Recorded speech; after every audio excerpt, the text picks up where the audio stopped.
Hey guys, welcome back to another video on the channel. In today's video, we're going to be discussing the Saudi Arabia PIF's business plans for Newcastle United going forward in the summer transfer window.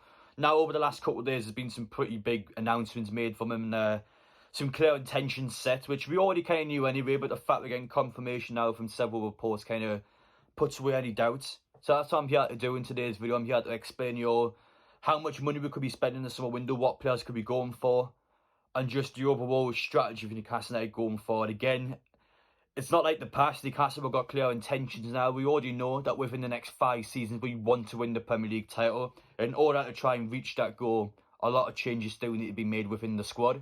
As always, guys, if you are new to the channel and you could hit that subscribe button down below, I would highly appreciate it. It really helps out with the channel, as well as make sure you get notifications for the videos going forward so you don't miss any uploads.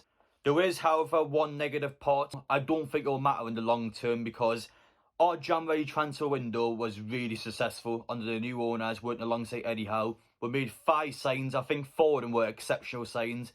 Of course, Chris Wood, people were questioning his price tag, but again, we bought him on a release clause when we had no striker available. We had to buy a striker immediately.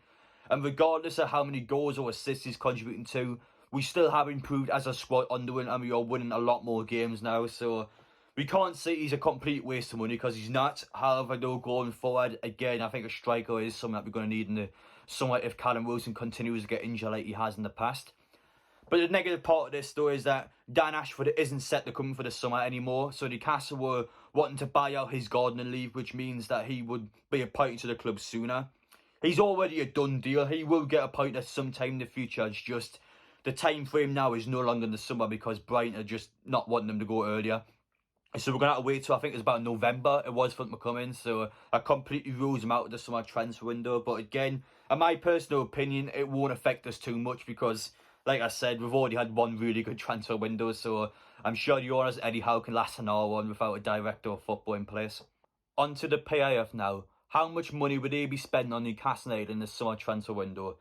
Now, there's been quite a bit of confusion over the past couple of days because a lot of articles within the last 2 days or so came out and completely contradicted what Luke Edwards said about a week ago. And that's where the confusion's come from now. So I'm not here to tell you who's right and who's wrong. I encourage you all to do your own research outside this video. I'm just here to show you what the articles are saying, and I'm probably going to give you my opinion on it. So anyway, Luke Edwards has came out here a few days ago now saying that Newcastle are not going to make any expensive signs in the summer window. The transfer budget will be less than 90 million, so it'll be less than what we spent in the January window itself. And yeah, of course, a lot of fans or a lot of people have disagreed with that since, within the next couple of articles now coming out and saying that, well, this one in particular, he has saying that the PIF have outright said that if Newcastle want any marquee signs, the money will always be there for them to be spent. So that's within every transfer window according to that source. So the money will always be there. That is a huge claim made. The PIF will always be there to support the club. And as I said, they are sticking by the intentions that we've made, that we want to go for major honours. We want to be the best club in the world. That's been stated from the owners. So the intentions are clear. The motivations are set. We're seeing the summer window of those goals be met. But again, that January transfer window, that's the most money we've ever spent in a January transfer window. I think it's one of the most expensive transfer windows ever. So yeah, an exceptional time for us. Again, if Newcastle stay up this season, that is the first time ever a team in the Premier League has stayed up after not winning in their first 14 matches. So we are already breaking records. My personal opinion is that I believe the owners will spend a similar amount of what they did in the previous transfer window. You've got to remember, Newcastle's 25-man squad is that the team is already full. We've got Kieran Clark, Jamal Lewis, Isaac Hayden, who are not in the 25-man squad. We've got the likes of Freddie Woodman, Jeff Hendrick, who are out on loan. And lots of players have got to go out the door before we start bringing players in. And again, as he said before in the article, that Eddie Howe wants to mould the team together. He wants to evolve the team. He doesn't want to revolutionise the team.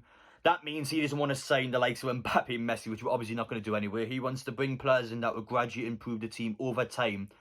And will get us further and further and further up the team. So we want to slowly build our way up the Premier League's hill, which is, again, what we want to do as a club. And I think it's smart because if we go all out in one season and play bad, then that's going to have repercussions down the line. So I think it's smart. I expect Mac Target to be one of Newcastle's first signs in the summer transfer window. There's an obligation in his contract, Aston Villa, which states that we can buy out his clause for £15 million.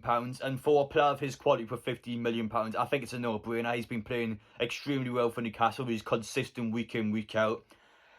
And that said, £15 million in this day and age for a player of his standard, for me, it's an obvious signing. So that's already £15 million before you can talk about who we're going to sell, who we're going to bring in.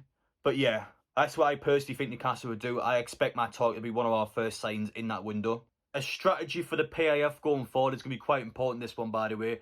Premier League clubs, it's been announced today that they are allowed to make 5 subs from next season onwards. Now, you could argue that this benefits teams with more money because of the better players they've got on the bench. For example, like Man City, they've got a bench full of players that's good enough to play for the majority of teams in the Premier League. So you could argue that it benefits a team like Manchester City when you make extra subs. But in Newcastle's case, we now know this is going to happen, so we can prepare for the summer window and how we're going to advance in certain aspects of the pitch. Striker is a huge part because if Callum Wilson gets injured, we've got Chris Wood, and that's it. He's clearly struggling to score goals at the minute.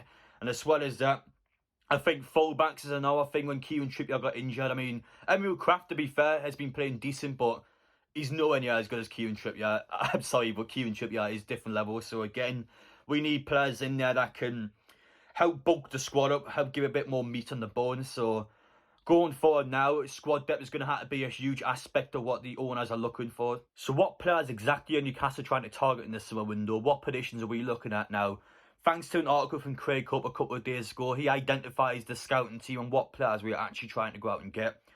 Now, a quick story about Craig Hope, by the way, for those who don't know him. He's a journalist that's been banned from Newcastle United due to him leaking the Matt Ritchie and Steve Bruce bust-up all those years ago now. So, yeah, he's been banned from the club from doing that. He actually proved his story to be true, so we can confirm at some point that people from behind the scenes at the club are leaking him information. So, it doesn't prove anything in this case. Who knows? Again, I'm not here to try and sway you in any direction. I'm just letting you know what's happened in the past and you guys can make your own assumptions. But anyway, we begin off with the goalkeepers. What goalkeepers has Craig Hope said that the Newcastle scouts are trying to get?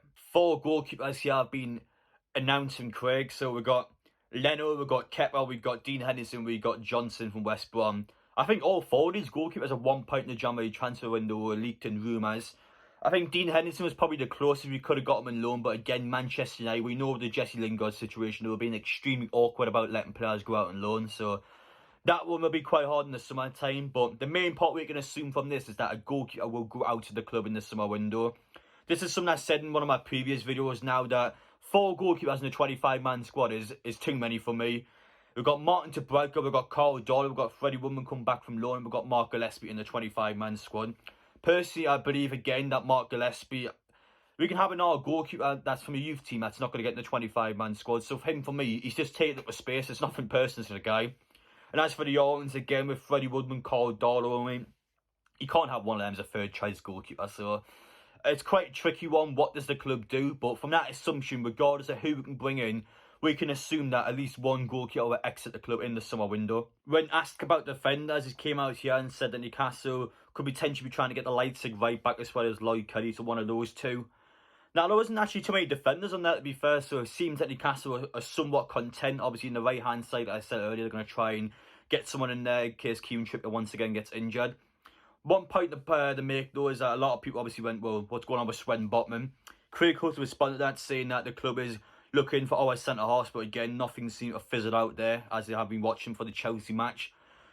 As I've always said, though, Murdoch Ducey on Instagram actually follows Sven Botman. He is the only footballer that doesn't play for Newcastle United that Murdoch actually follows. So, again, at some point, I think in those DMs, they would have been discussing stuff. So, again, a bit of speculation there. But for those two to be following each other on Instagram, we already know from the Athletic interview a month ago that Sven Botman and Jesse Lingard wanted to join Newcastle United. So I think this will continue in the summertime. Like I said before, with the team getting better and better, I think his drive to join the club is going to just get bigger and bigger unless another football club attempts to buy him. So I expect Newcastle once again to jump on that and try and get Sven Botman in.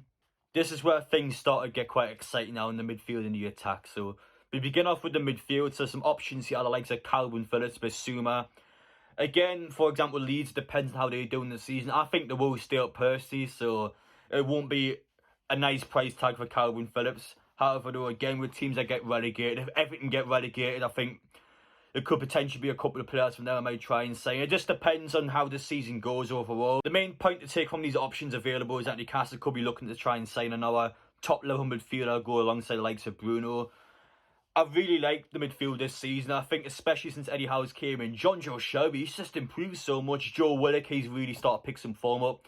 Sean Longstaff, we also know is going to get a long-term contract. So the midfield seems to be starting to mould up a bit now. I still think Newcastle need one more midfielder in there that add a bit more butter to the bread, just to make sure if injuries happen, suspensions happen, we can allow an army midfielder to come in. And if Eddie Howe wants to change the tactics or change the formation, we have those options available. Finally, onto the attackers now. According to Craig Hope, this looks like where Newcastle seem to be putting a good amount of their money into. This is where the marquee sign could potentially happen at. So those are the options available there. As you can see from those names, some really big names there. I'm really looking forward to see what we do in the summer regarding attackers, because like I said before, Callum Wilson is a player that we know is injury prone. We know he's going to get injured. He's a top level player, and I just wish he wasn't injury prone. It's just, it's really sad, because when he plays, the movement's exceptional for me. He knows exactly where to find the space, and his finishing's really good as well.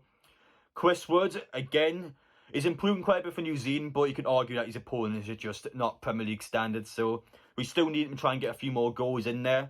But regardless of what happens, I still think we get another strike when due to him only scoring 1 in 10 games. It's going to have some doubt in the owners going forward. So, but there's options available, likes of Isaac, likes of Patrick Schick. We've got so many good players. I don't think I pronounced his name properly. But like I said, though, these are players that are going to change the game completely. These are players that will really give Newcastle an edge going forward. And like Manchester City had in 2010, the likes of Torre, Aguero. I mean, obviously, I don't want to try and build us up as to be this next big thing, but these sort of players change the squad. They completely change how we play, how we go forward, and these will be the things that are slowly build us up the table.